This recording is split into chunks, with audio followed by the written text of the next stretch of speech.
Brian Keith helps business owners get efficient business growth with less overwhelm and frustration. That means more results out of every dollar and every hour spent on your business. Welcome to the Deep Wealth Podcast, and wow, do I have a zinger of a guest for you. We have the host of Redbeard Radio, a fellow business owner, thought leader, coach, consultant, but how about just a great guy? I think that should just do it, but all the others are a bonus. Brian, welcome to the Deep Wealth Podcast. An absolute pleasure to have you with us. And I'm curious because there's always a story behind the story. So Brian, what's your story? What got you to where you are today? Welcome. I'm happy to be here. What got me to where I am today is that when I was about 5 years old, I experienced a 100% increase in my cash flow because I went from getting paid half a cent per stamp to lick stamps back in the day on flyers from my mom's trading company to getting paid a full cent per stamp. That could only be eclipsed by 1 year later when self-licking stamps came out. You remember that? Adhesive stamps. Game changer. And I still got paid my 1 cent per stamp. Hey, there you go. You know, an entrepreneur born to just be out there, do your own thing, and a market disrupting you at such a young age. You're learning the rules of the game. Well, it's not my fault though, right? It's like, this was what I grew up with. And so I look around at who am I? And we love to take credit for our successes. Yes. And our failures are someone else's problem. Everyone does this all the time. And I look back at my life and I think, well, there's a story from when I was born. That when I was nursing, I wanted to be in nursing as soon as possible and get on the ground and go zooming off, crawling as fast as I could, where it appears that all the parts of myself I pride myself on are all so innate. They were extant at 1 day old. Huh. Wow. So who am I really to say, oh, I'm like this. Oh, you should do something like me. When the reality is, apparently I've always sort of been like this. And then there's environmental factors that influence my personality. But I appear to just sort of be who I am through no fault or virtue of my own. That's just a wonderful thing. You just show up who you are and not trying to be someone else. There's a great quote that I'm going to botch, but it's be yourself. Everyone else is already taken. Yeah. And it might be, I think, Ralph Waldo Emerson or someone along those lines. But let me ask you this, because what I was really looking forward to, Brian, in knowing that we're going to be having this interview, and we're talking a little bit about this offline, you are working with business owners out there. You're getting insights into what's taking place. They're successful. They're going places. They're type A. They're determined. I mean, you're prototypical when you think of entrepreneur, founder, business owner. That's it. But you're there. You're in the hub of all things. So what are you seeing out there when we think about success?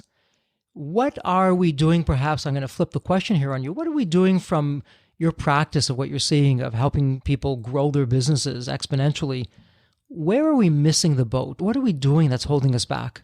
The most common thing is trying to do too many big things all at once and not giving enough time for something to be finished. This happens to very close to 100% of people I've worked with, where I had one client once where I laid out this beautiful plan for monetizing her training. And then I was at the time a low price consultant. And then she hired a high price consultant. And of course, had to go with what the high price person told her to do. Complete disaster, torch for business. And it was wherever you put your money and your attention, you will end up doing what they tell you to do. And so we say, okay, well, and then it gets worse because we always want to know what the hack is. What is that one thing? What is that one? We're basically all clickbait machines, like the one trick for losing belly fat. It's like, oh, the one app that if you only would use this app. And today it's like, oh, if you only use this one AI app, your whole business will 10x overnight. And so we go, oh, I read this great Twitter thread on this one AI app. I'm going to start using that. And either you yourself, to your own workflow, say, okay, we're going to go start focusing on using this new AI app. Or you tell your team, much worse, you tell your team, okay, folks, learn this new app. And they're all saying, but wait, we have these 3 other plans in process. One's 80% done, one's 30% done, one's 10% done. None of them generate cash flow until they're actually 100% done. You want us to pause on all those? And you and me, being an idiot, say, no, keep doing those. And also learn this new thing. Because we're idiots. Let me ask you this, Brian, because I'm going to go off on a tangent here, but I think it really ties in to us as business owners. I did a solo episode on the podcast where I took the book Stolen Focus and really used that as my inspiration for a whole article I wrote and a podcast. And the thesis there is we're really scatterbrains today, and we blame ourselves, but it's not our fault because we have these multi-gazillion-dollar companies vying for our attention, using AI, using algorithms to keep us on their platform as long as possible with all kinds of distractions, because the more we're on the platform, the more advertising we see, the more money we make. And the thesis was backed by science that, hey, our thinking process, who we are as people, our personality, how we're showing up is different today than it was 10 years ago or 50 years ago. And so I'm wondering, in being, all over the place, the new shining object and all these things at once, is that playing into this at all? What do you think? I know I'm kind of esoteric there, but... I think that some of the smartest people in the world are being paid huge amounts of money by these big companies to hack the brains of very specific demographics. You can take any information source, and if you only had the full picture, you would know exactly who this information source is focused at. And it might, like you and I, okay, we're males and we're not super young. So TikTok is not designed for us. Well, speak for yourself there, Brian, about super young. Young at heart. Nudge, wink, wink. Yeah, so other tools like Instagram has a very particular segment. And while it's also used by other people, it is aimed at like women 15 to 25 or 35. Yes. And it is completely addictive there. What's the equivalent for men? It's Twitter. And the algorithm is changing so much to focus on just this one thing. So for you to think you can control your addiction to these things, and I think that actually, I think I know one person who's not addicted to social media, maybe, like one person total, that we're all, my base assumption is we're all addicted. We don't, it's not like a morality like, oh, you're better than me because you're not addicted. No, we're all addicts of information, because all of us, business people today, grew up in an age of information scarcity. Do you remember ever going to a college library as a kid? Because you had your school library that was a small little thing. Then you walked into a college library. Huge stacks, microfiche downstairs. You grew up in a place. It was as if you grew up in the desert and now you're in a land of free water everywhere and you can't stop drinking water. It's not your fault. It's where you grew up, man. It's when you grew up. And it's affecting all of us. And so that thing that we are, the basic things we learn, my friend Michael Gimmerin calls it, is information environment. That our information environment is broken because all the skills we learned, when I was a kid, there was 3 news channels. My information environment was reasonable at 3 news channels. There was the local paper and maybe the Seattle Times. And then I heard about things like the New York Times or USA Today, which I might see in an airport. That's the information environment in my brain. But it's worse because that's me as an individual. Me genetically, I'm designed for 10,000 years ago, pre-agriculture, pre-anything, maybe for speech. But our genes are not even close to caught up to our information environment. And that training we receive on information environment has not even close to caught up to TikTok. And so let me ask you this. So you identified with just about 100% of your clients, which is like huge. So Brian, how do we stop this in our tracks? Because we're probably not even noticing that we're doing it. I think extreme measures are what's required. I've done a number of, in my case, Twitter fast, which is my drug of choice, where for 30 days at a time, just a calendar month, spend 0 time on Twitter, or the absolute minimum required for work. If you write for clients on Twitter, as I do, it's challenging. It's like you, an alcoholic working in the whiskey factory. But you can still do your best and say, okay, and not just Twitter, but if you're a serious addict like me, then you might need to do, okay, no Twitter, no Facebook, no Instagram, no news sites of any kind, and just trust and give yourself a few things. Like you can text with friends. No, don't cut off all information, but go on an information diet. Again, what Michael Gimmerin calls it, and say you're going to do a 30-day information diet. Just as if you were having a lot of hives and rashes, you might choose to cut out gluten for a month and see if the reduction in gluten makes you feel better. But also, a lot of folks don't know this. In the US, gluten is contaminated with glyphosate. So a lot of folks are not gluten intolerant. They're glyphosate intolerant because it's a poison, but they don't know that. So they're like, I stopped eating bread and I feel better. Yeah, because you're not ingesting glyphosate. If you stopped ingesting Twitter or NPR or anything, you might feel better because you're not ingesting as many conflicts and you're not designed to know the problems of people 1,000 miles away. So information diet is the best thing I can recommend. I took my last really serious one. It was October of 2020, right before the presidential election. I realized I was going nuts. I'd also just taken Michael Gimmerin's class on information diets. And I thought, I'm going to go to an information diet in October, right before the election. And if I need to know anything, I bet I'll hear about it from friends. So I did no Twitter, no social media. I just took 30 days off. And I got way more present, but also I didn't get invited to anything because it turns out all the invites to do things with friends, so much happens online and Facebook and elsewhere. So if you take information by it, you might discover, oh no, you don't have friends in real life, or they don't contact you as much as you thought. Right. And just because you know that their cat was vomiting last night does not mean you actually talk one-on-one on any kind of regular basis. So it uncovers uncomfortable things. Perhaps as it should, going really back old school and basics. And look, you took this information diet, as you're calling it. But Brian, you're still here. You're with us in the person. You survived. I survived, and the unfortunate consequence is I am now more aware of how addicted I am. Yeah. This is sadly not a hero returns from the mountain, cleansed of sin story. This is a sinner shows up and says, wow, I'm even worse than I thought. Well, knowledge is power. So what I'm hearing you say is where we're just really harming ourselves, missing the boat, if you will, is we're just too caught up, too many things, too many distractions, not focusing on what some people call a moonshot or a BHAG or whatever school of thought you come from on this really one big goal to be focusing on. I got that. So let me get this straight. When a business owner becomes a client with you, you start putting them through your system.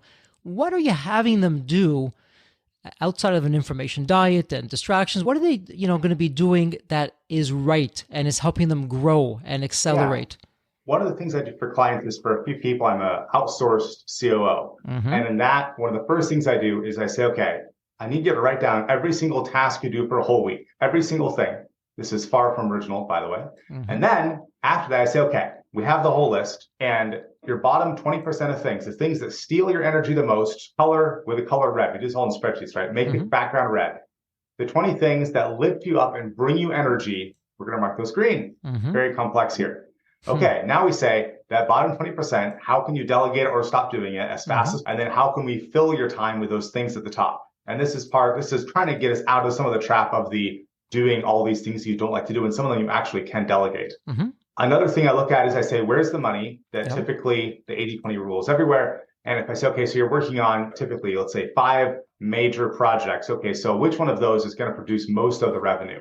Or which email campaign is really producing the most? Almost everyone, maybe everyone, is paying too much attention to things that don't matter as much. And they're not very good at cutting off projects and saying, okay, this is dead. Which sounds like a contradiction to the shiny object syndrome of people doing new things all the time, but it's actually the same problem at some kind of root level. That what we want to do is we want to say, okay, I'm going to go, let's say gardening. We're recording this, it's gardening time where I live. And so we have a big garden. What we don't have is we don't have chickens, we don't have goats, we don't raise cows. We have a garden. And we also usually have bees. Our hives died this year. We may not get honeybees again. But to say, okay, we have a garden, but we don't have a greenhouse, we don't have aquaponics, we don't have hydroponics. We have a garden in the ground with some raised beds. And saying, do I want to do hydroponics? Do I want to have my rabbits living above my fish tanks and growing basil in February? Of course I do. Who doesn't, right? But to say, okay, I want all these things, but I'm a 5-year-old and it's Halloween. And if I eat everything I want, I'm going to get sick because I'm a fool. Yeah. It doesn't get better with time. And it's worse, Jeffrey, because a lot of entrepreneurs hang out with other entrepreneurs, which is a disaster because you use ConvertKit and then you hear about your buddy who's using Keep. And like, oh man, your open rates are 20% more than mine. That's fantastic. And your friend who's using Keep, they have a friend who's using HubSpot. And they're saying, wow, having your website built on this platform, you have way better visibility. And then your HubSpot friend has a friend who's using MailChimp. And they're saying, I'm spending $2,000 a month. You're spending $20 a month. And so we're always chasing each other. We're chasing each other with these tools instead of saying, who are you in relationship to your market? What is a defensible strategy? And what is a course of action you can pursue over the course of years that is at a higher likelihood of being defensible? How long should we try each path before we kill it off and say, that try didn't work, let's try something else? So Brian, what it sounds like, I don't want to oversimplify, but I always look for really what's the short narrative in all of this. And you can tell me if I'm on base, off base. It's almost like a whole loop or feedback system has been created. So on the one hand, we're being distracted. Our time is literally being stolen by these algorithms, these AI algorithms on these social media platforms. Through social media, it's, the new phenomenon FOMO, fear of missing out. And then type A personalities, hey, I'm trying this, I'm getting this, I'm trying this, I'm getting that. We get exhausted in trying all these things. We're not as sharp as we usually are. The people around us really aren't any better, so we don't really have some benchmarks to look at.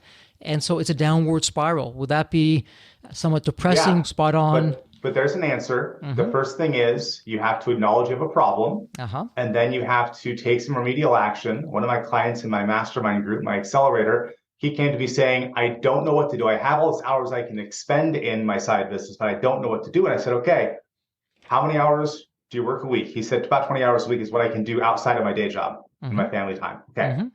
How many days a week? It's about 4 hours, 5 days a week. Okay, great. Which of those hours is the best for you? Like the most energy? And for almost all of us, it's the first hour of our workday. That's right.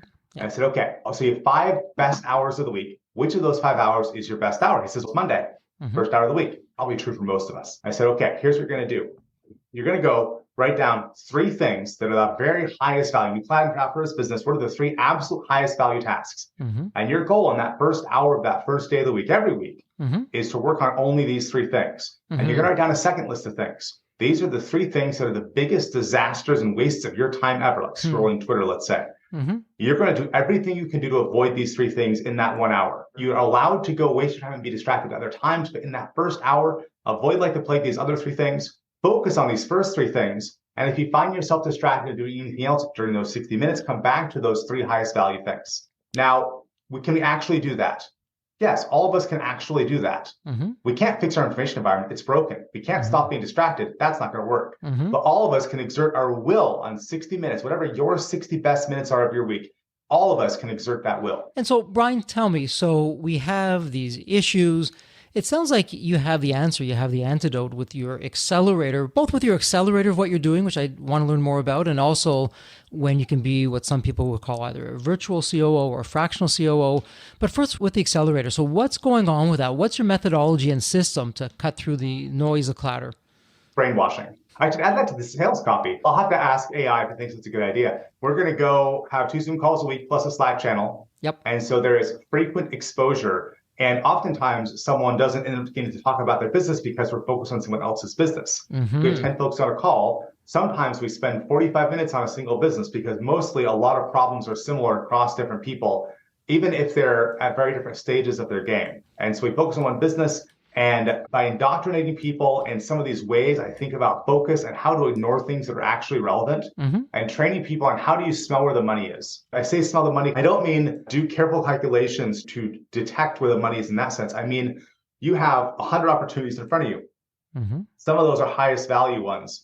And if you spend any significant amount of time in business, your ability to smell where the money is somewhat refined. If you're a coach or a podcast host who've interviewed a lot of companies, it gets better. If you've worked inside dozens of companies like I have, including some 7-figure companies, your ability to smell where the money is goes up. Your ability to smell where the money is not goes up as well. So the goal inside the accelerator is smell where the money is, spend more of your time working on those projects that have more money, and including, because you have my judgment on your problems, try to do less of the things that don't have money in them. Avoid the traps. If you can just avoid wasting your time on paths that are unlikely to succeed and spend more of your time on places that are more likely to succeed, and also you're gifted and an expert in your particular field, the chances are that you'll win. So it sounds like what you're doing with all of that, if you took Pareto's law, 80% of the actions are coming from 20% of the activities, and that could be positive or negative, no judgment on that. You're taking that, but you're really putting that and you're supercharging that because you're helping your clients identify what that is. You're the accountability coach, the accountability partner. And I suppose for your clients, they're saying, okay, yeah, you know what, Brian, I don't want to be in those areas. Help me with this. Why don't you jump in as a COO and just take over some of these things and deal with it? Is that what you're finding? Yeah, I tell people no. That's one of the hardest things for entrepreneurs is both entrepreneurs want to be supportive of other entrepreneurs. And so we're not very good friends because we rarely tell our friends, what you're doing is stupid, you should stop.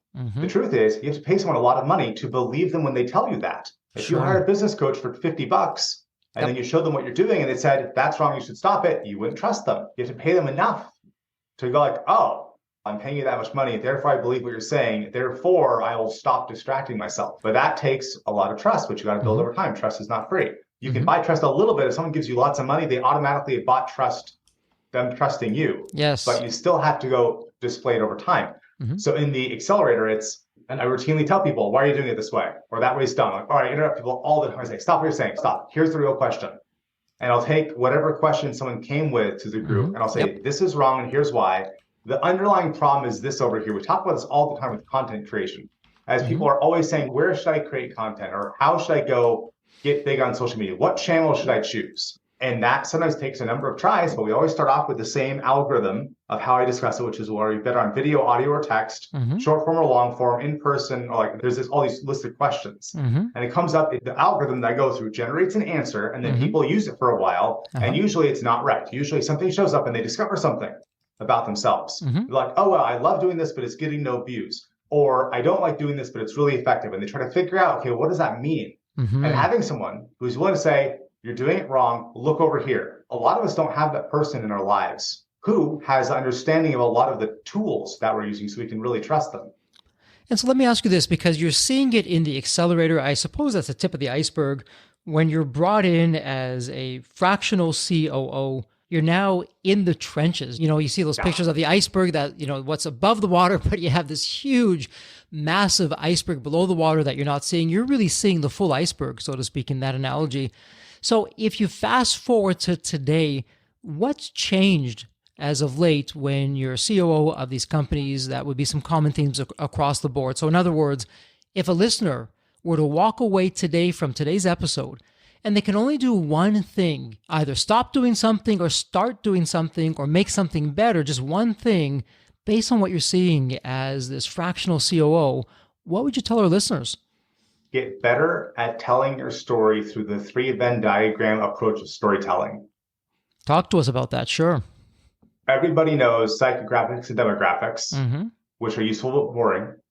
And our world is getting faster and noisier, and we're getting shorter attention spans, as you're talking about. My answer is the 3 Venn diagram approach of storytelling, which by the time you've described 3 different circles, there should only be one person in the middle, which is you. And then you should talk about these 3 things all the time. Maybe not directly, maybe indirectly, but still, everyone should feel them in all your content. So for example, how did I start off this podcast? One of my 3 Venn diagrams is I grew up in a 2 business owner family. We discussed finances around the dinner table. I got to college before I realized that it's not normal to discuss each family businesses' balance sheets at dinner when you're 12. I was shocked. I'm still shocked. That's one of the 3 things. Second of the 3 things, I'm a technical expert. I wrote a book on Plus This. I speak on stage about Keep all over the world. So I know I have detailed knowledge of these apps, and I'm world recognized in these handful of apps that I work in. Third thing is I'm a copywriter. I've had one client say, Brian, Bluetooth right into the depths of my soul and brought out the words that I didn't even know were there. This was a female client who was a tantric yoga teacher. Wow. Most insane testimonial in the world. I can't believe it. But these 3 things together, copywriters are everywhere. And there's a lot of good ones out there. They're expensive, but they're everywhere. People who grew up in 2 business owner families, also everywhere. Technical experts. I'm only one of 1,000 Keep certified partners in the world. I'm in the top 10%, but there's a lot of smarter people out there than me. But when you combine all these 3 things together, that forms the basis of a brand, which we can then talk around with stories like licking stamps. If you take that basic Venn diagram, and then you add on your talent stack, things like I've interviewed over 200 people in my podcast. I run virtual summits. I've spoken from stage. I've written a book or 2. I've helped grow a client's Twitter account from 1,400 to 50,000 people. You start adding your talent stack, but the talent stack is not in of itself a story. No one cares if you're good at Twitter growth, or if they care, they only care in the moment. It's that basic story around your 3 Venn diagram approach that allows you to be interesting at a cocktail party and tell a story. When people get on my email list, the stories I tell them are not directly around, here's my 3 Venn diagram approach, you should listen to me. My stories, one of them is around how I was able to shoot with a handgun at 7 yards, 3 rounds inside a 1 nickel-sized piece of a target, which if you're in a shooting at all, you're like, at 7 yards, that's really hard to do. Sure. I tell the story, and it has to do with systems, focus, accuracy, and it goes into my core values. But it all sort of wraps around because the whole thing, well, if this guy is a pretty good shot with a handgun, that actually does really relate to, does he understand the software he claims to understand? And that it creates this plausible narrative because we live in narratives. We don't live in sales pitches or money. Like no one cares about money. They care about how they feel and their stories, right? So if folks can walk away with one thing, it's what is your 3 Venn diagram narrative? Do you have it really specific to where you could very specifically list it out? And if you do have that, do you have your related stories to it? Because if you don't have related stories to it, no one's going to care. It doesn't matter if you're good. Yeah. It matters if you have that fundamental. And I have one story, which is in my onboarding emails. One of my stories, which you've probably seen this one, is about search and rescue on a mountain with this little girl lost a tooth. And I ended up telling her this story that relaxed her as her parents were there having a cow because she lost a tooth. She was crying and screaming. And I used my search and rescue experience, which also relates to systems, because that's a very dangerous thing, into how did I craft a story to help this little girl change her reality in a way where she stopped crying and grew her courage and walked away with a memory for the rest of her life. And if you hear that story, you think, is it plausible this guy could help me with my copy? Yes, it is. But I didn't just say, I'm a great copywriter, give me money, because no one cares. Right. Interesting, how you're putting all that together. And you're right. We are really, humanity is all about stories, the narrative. That's what we've done since the beginning of time. So Brian, let me ask you a question. And this question, it's somewhat loaded. It could really be not just a episode. It could be an entire series on the podcast. So whether it's with business and accelerating business or growth, or even what you're talking about, okay, learn how to be creative, learn how to do a narrative that really reaches out to people, has you stand out and be memorable. But generally speaking, as COO, as the accelerator that you have, how does AI fit into all of this in the next 1 to 5 years? What do we need to know as business owners? How is it going to change and where do we need to be? I think it's going to eliminate a lot of the middle performers or greatly reduce their value. I was doing a project, it ended up being on Sunday, because I was trying to get some work done before the week started, and then ended up blowing up into a big thing, as things do, where I was asking AI, and I trained it on a client of mine's writing. And I said, okay, how does this client talk about the particular topic area? And AI gave me 8 prompts based on what the client had already said. I gave the client the 8 prompts. I said, give me audio recording. I guess it was 7 things. Give me 7 audios. He records 3 to 5 minute audios in each of the 7 things. I take that transcript. I feed it back into AI. I say, write me Twitter threads. And then I have the AI write me an email on each topic, both based on the initial script, or rather the transcript, and then also on the Twitter thread the AI already wrote. And then those things, now I can look at those. I can make modifications as needed. But in there, we're using the original content the guy already had. And then we're using AI to rapidly create new stuff. Just before this call, in the 10 minutes before this call, I used AI to scrape a video, in this case of the same client. I scraped a video to get a summary of it. And then I took the summary, ran it through AI again to go get a Twitter thread. And this is all a part of ChatGPT-4 that's already been trained on how the client writes emails and does Twitter threads. So I said, in the style of the client, give me a thread. I got the thread back. I almost got it in Hype Theory. It's been sent to the client to review, and I got the whole thing done in about 10 minutes to do a thread. Now, it's not a great thread. It's not our best. I've done some amazing threads for this client where I put all that soul of that copywriting into it. And it takes me like 2 to 4 hours working from a transcript after I've interviewed the guy for half an hour. So I've done the Sistine Chapel of Twitter threads, and I've gotten some amazing results. And all your competition is about to start to use AI to push out midwit content at much faster speed. And if the midwit content is based on real stories that creator has told, assuming they're an expert, it's going to have some value. It's not going to be quite as good as that thing that takes me 4 hours plus a half hour interviewing the client. But even those things, they don't have a 100% hit rate. They have like a 50% or a 20% hit rate. But if the hit rate ends up getting you millions of views and lots of money and lots of bookings, that a 1 in 5 hit rate is fine if the 1 in 5 hits really hard. But the problem is that all of your client or all your competition is about to start using this tool. Now, some of us will use it to be trained on the stuff we've already said because we're actually thinking originally. But at some point, like let's say I have 200 episodes of my podcast live right now. That's 200 transcripts I can train the AI on about how I ask questions and how I think. Let's say we could then query that and say, write me a Twitter thread about a topic I talk about on a regular basis, like email marketing. It's going to say something. I can then go to make some minor edits. Okay, so now let's say we have 200 threads that I wrote directly from the podcast. And then I have one that's synthetic, based on me, but still synthetic. Okay, what if I do that another 199 times? And now half my body of work is synthetic, half of it is original. The synthetic is also based on me. Okay, so now we're at a 1-to-1. Pretty soon it's going to be 2,000 synthetic pieces of content that I've edited lightly compared to the 200 original things.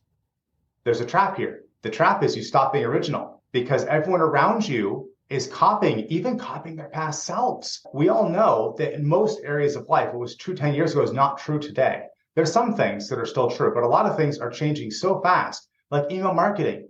If you thought that there's still some folks that think of email marketing, they own a list. And they email the list, if they get, 10% open rate, that's fine.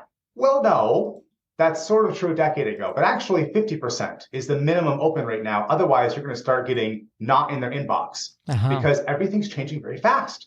So if you're copying everything you've ever said on email marketing, you're looking back 20 years, you're going to be both getting not correct material and you're out of date. So how do you figure out how to inculcate your unique genius and get into your content and your own voice? If you can't figure that out, you're done. So, Brian, what's interesting, what I'm hearing you say in the example that you gave, let's call it 4 to 5 hours you were able to do in 10 minutes. Maybe it wasn't as good, but sometimes good is good enough. I'm hearing that on the one hand, but on the other hand, what I'm hearing you say, and really, regardless of the technology or the tools, this has stayed constant.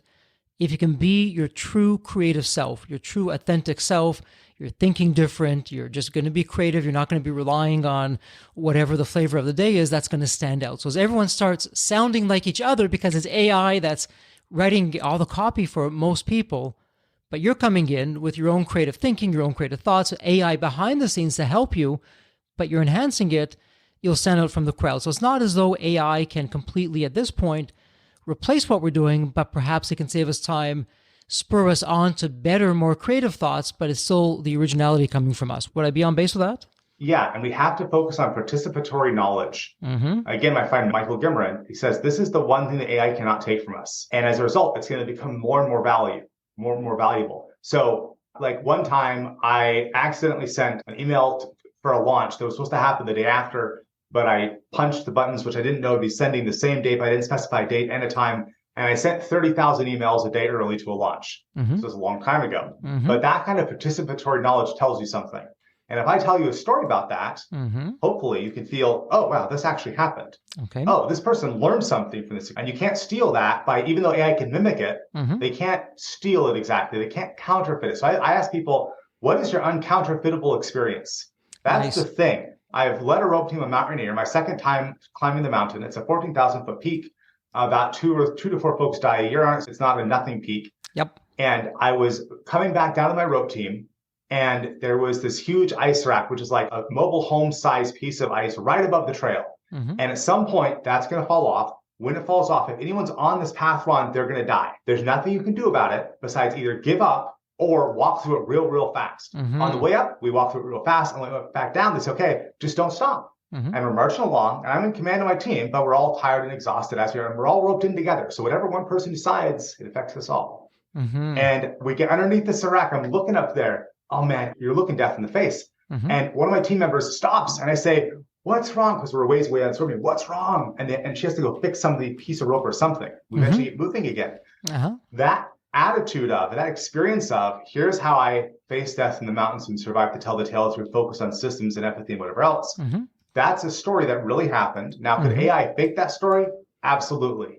Which is why you need to focus on what are the stories that really matter and what are you doing? What are you participating in to get that participatory knowledge that is hard to counterfeit? Yeah, some great insights there. And Brian, we can just go on and on with this and how that affects the accelerator and COO and all those other things.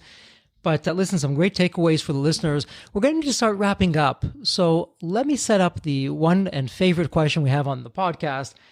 Think of the movie Back to the Future. And in that movie, Brian, you have that famous DeLorean car. It'll take you to any point in time. So tomorrow, it's your lucky day, Brian. Not only is the DeLorean car curbside, but the door's open. It's waiting for you to hop on in. So you hop in. You're now going to go to a previous point in your life. Brian, as a young child, teenager, whatever point in time that would be, what are you telling your younger self in terms of, hey, Brian, here's some life wisdom or life lessons, or Brian, do this, but don't do that. What would that sound like? And it's in my current life that's already happened, not a different version, right? I'm going to leave it to you. You tell us. If I could hop onto a different timeline that is substantially similar to my life, I would hop onto the timeline where my daughter did not die 6 months ago. Oh, my goodness. Yeah, she died stillbirth, and that's where I'd go. Wow, my heart out to you. And thank you for being just so out there and vulnerable with us. That's a tough one. That's a tough one. And so I guess it's really, how do you come back from something like that? You can't. It reminds you what matters, right? I've twice gotten smacked around by life hard. The first time was a divorce. First wife left me, and I lost all my clients. My only client was my mom. Everyone else was like, and we're done. Because I was being dysfunctional. I wasn't providing them value. They should have fired me. And I discovered that you can get to a place where even eating a piece of bread is a victory. And even if you yourself listening to this have not experienced that, you know people who have, whether you know it or not. But then the second time, when my daughter died, that brings you to this point of what is really important, because you don't have unlimited amounts of time. And things you take for granted, like about to have a healthy first child, may not exist. Those may be temporary. They may be stories you tell yourself that have a 99% chance of happening, but 1% chance they don't. And like today, people are going to die in the US in car crashes who, hopefully were very kind to their spouses and their kids as they left for work this morning or going to the grocery store. But death, when it's close to us, and when it's unexpected. When our parents die, it's sad. We expect it. So we learn all kinds of lessons that are encompassed in all these books. But the death of people unexpectedly, especially the young, especially babies, it brings us back to what role does work have in our lives?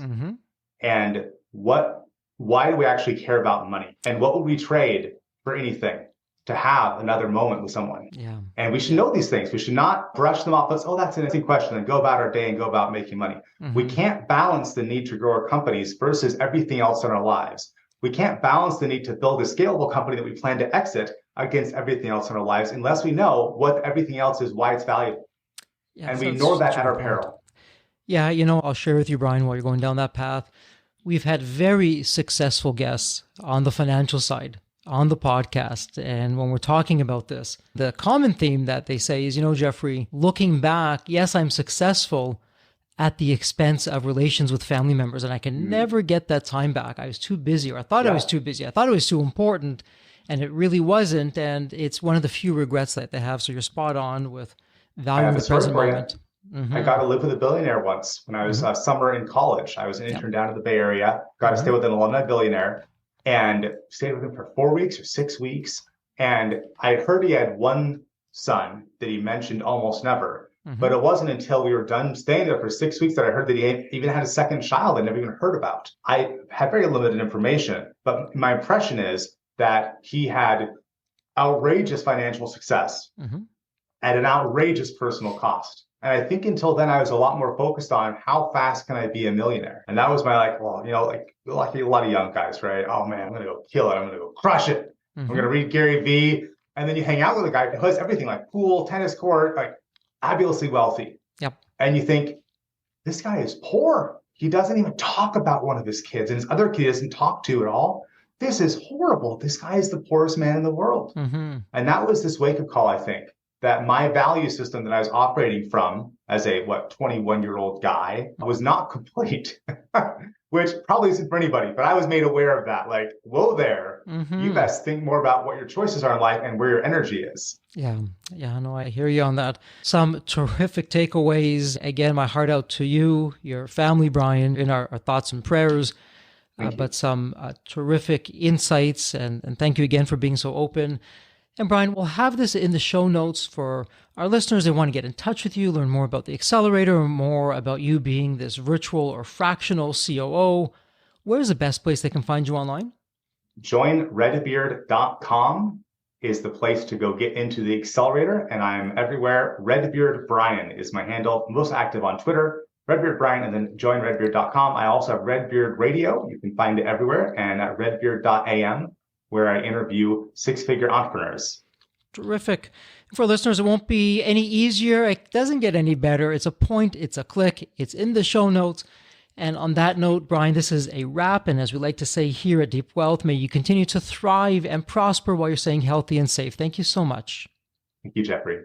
The Deep Wealth experience was definitely a game changer for me. This course is one of the best investments you will ever make, because you will get an ROI of 100 times that. Anybody who doesn't go through it will lose millions. If you don't have time for this program, you'll never have time for a successful liquidity. I mean, it was the best value of any business course I've ever taken. The money was very well spent. Compared to when we first began, today I feel better prepared, but in some respects, maybe less prepared, not because of the course, but because the course brought to light so many things that I thought we were on top of that we need to fix. I 100% believe there's never a great time for a business owner to allocate extra hours into his or her week or day. So it's an investment that will yield results today. I thought I will reap the benefit of this program in 3 to 5 years down the road. But as soon as I stepped forward into the program, my mind changed immediately. There was so much value in the experience that the time I invested paid back so much for the energy that was expended. The Deep Wealth experience compared to other programs is the top. What we learned is very practical. Sometimes you learn stuff that is great to learn, but you never use it. The stuff we learned from Deep Wealth experience, I believe is going to benefit us both. I've done an executive MBA. I've worked for billion-dollar companies before. I've worked for smaller companies before I started my business. I've been running my business successfully now for getting close to a decade. We're on a growth trajectory. Reflecting back on the Deep Wealth, I knew less than 10% what I know now. Maybe close to 1% even. Hands down, the best program in which I've ever participated. And we've done a lot of different things over the years. We've been in other mastermind groups, gone to many seminars, workshops, conferences, retreats, read books. This was so different. I haven't had an experience that's anything close to this in all the years that we've been at this. It's 5-star, A+. I would highly recommend it to any super busy business owner out there. And Deep Wealth is an accurate name for it. This program leads to deeper wealth and happier wealth, not just deeper wealth. I don't think there's a dollar value that could be associated with such an experience and knowledge that could be applied today and forever. Are you leaving millions on the table? Please visit www.deepwealth.com/success to learn more. If you're not on my email list, you'll want to be. Sign up at www.deepwealth.com/podcast.